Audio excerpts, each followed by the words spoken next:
नमस्कार मेरे हॉन्टेड कहानी परिवार। आज की कहानी 8 साल पहले मेरा आखिरी दूध का दांत गिरा था, पर वो कभी नहीं गई।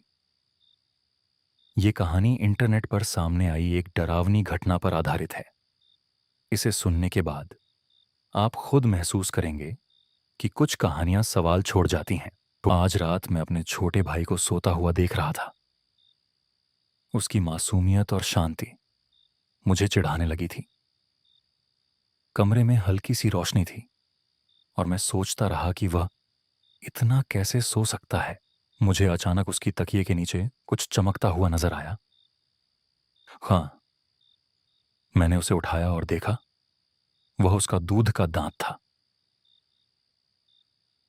याद आया, मैंने 8 साल पहले अपना आखिरी दूध का दांत खोया था। तो यह क्या कर रहा है यहां? एक शैतानी विचार मेरे मन में आया। मैंने तय किया, मैं उसे परेशान करूंगा। दांत को ले जाकर बाथरूम में डालूंगा और पैसे नहीं छोड़ूंगा। ठान लिया, इस बार मजा आएगा। मैंने चुपचाप बाथरूम की ओर बढ़ा। हाथ में वो दूध का दांत था और मेरे मन में छोटे भाई की प्रतिक्रिया का ख्याल चल रहा था। मैं मुस्कुरा रहा था। प्रैंक का विचार ही मुझे उत्साहित कर रहा था। दांत को टॉयलेट में डालते ही मैंने उसे फ्लश किया। पानी की आवाज सुनकर मैं और भी खुश हुआ। कमरे में वापस आकर मैंने खुद को संतुष्ट किया इस मजेदार शरारत के लिए। कुछ घंटे बाद अचानक से एक छटकने की आवाज ने मुझे जगाया। मैंने घड़ी पर नजर डालते ही देखा, रात के 2:13 बज रहे थे। कमरे में अंधेरा छा गया था। डरावना सा लग रहा था। भाई के कमरे से हलचल सुनाई दी। कोई वहां था। मेरे मन में शैतानी हंसी आई, लेकिन फिर भी कुछ अजीब सा महसूस हुआ। मैंने ध्यान से सुना, लेकिन तसल्ली से कोई आवाज नहीं थी। एक साया एक एक कदम करके भाई के बिस्तर की ओर बढ़ रहा था। मुझे एक अजीब सी घबराहट होने लगी। क्या यह मेरी शरारत का नतीजा था? क्या कोई और यहां है? मुझे लगा अब मुझे हंसना चाहिए,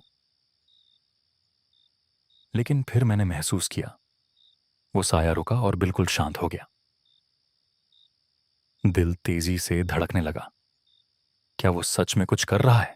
वातावरण में अजीब सा बदलाव आया। ठंडक बढ़ने लगी।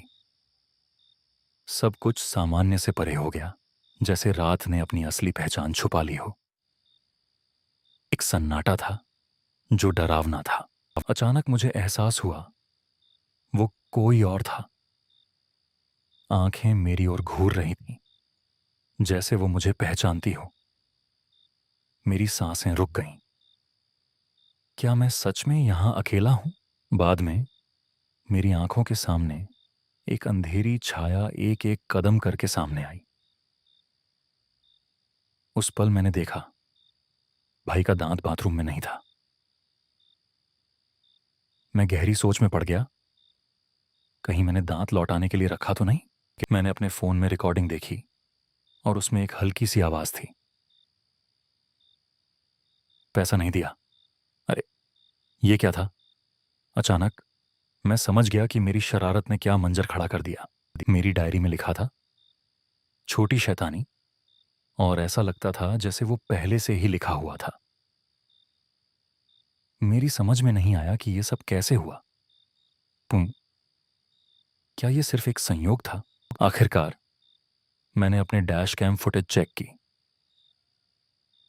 उसमें एक धुंधली छाया दिखाई दे रही थी। उसके पीछे भाई की बिस्तर पर कोई और था। समझ में नहीं आ रहा था ये सब क्या हो रहा था। मैंने घड़ी देखी। पुराना दांत अब नहीं था, लेकिन टाइम स्टैम्प वही था, 2:13 AM। जैसे सब कुछ एक साजिश का हिस्सा हो। क्या मैं सच में अब भी जिंदा था? भाई की नींद में एक हल्की मुस्कान थी, लेकिन मेरी आंखों के सामने वो साया फिर से आया। मैंने खुद से पूछा, क्या मैंने उसे खो दिया है? फिर मैंने सुना, हर दांत की अपनी कहानी होती है। कभी कभी वो कहानी सुनाई नहीं देती। मेरे दिमाग में एक चिलिंग आवाज गूंजने लगी और मैं सोचने लगा, क्या कहानी अभी खत्म हुई? अगर आपको ये कहानी पसंद आई हो तो लाइक कीजिए, सब्सक्राइब कीजिए और बेल आइकॉन दबाइए।